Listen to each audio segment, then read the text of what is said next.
Baru-baru ini kita dikejutkan oleh kabar duka dari Banjaran, Kabupaten Bandung. Seorang ibu muda ditemukan meninggal bersama 2 buah hatinya yang masih kecil.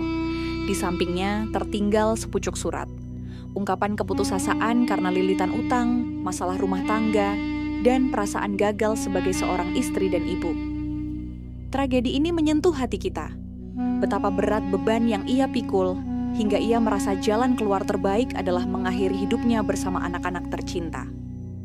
Namun, ibu-ibu sekalian, kisah ini bukanlah kasus tunggal. Data WHO menunjukkan, setiap 40 detik, ada 1 orang di dunia yang mengakhiri hidupnya. Dan di antara yang paling rentan adalah para ibu.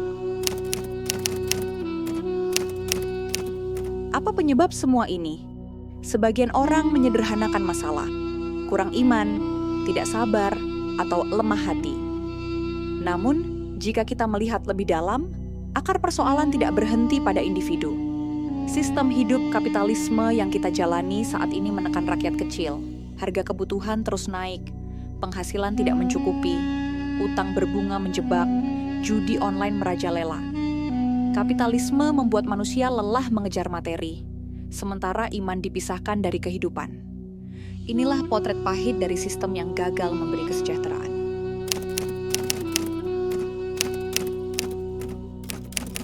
Islam tidak hanya mengajarkan kita untuk sabar dan berzikir secara pribadi. Islam hadir sebagai sistem hidup yang menyeluruh.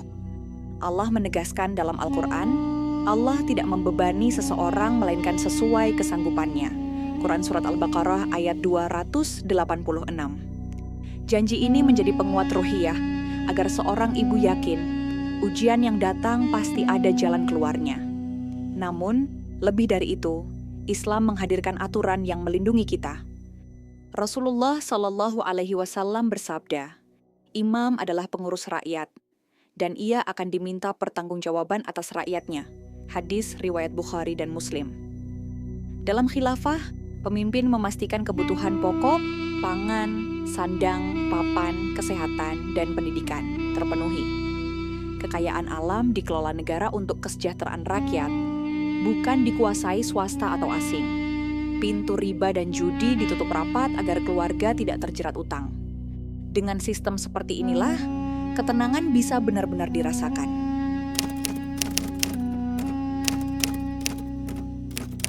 Sejarah pun membuktikan, kekuatan seorang ibu lahir dari keteguhan iman dan dukungan sistem Islam.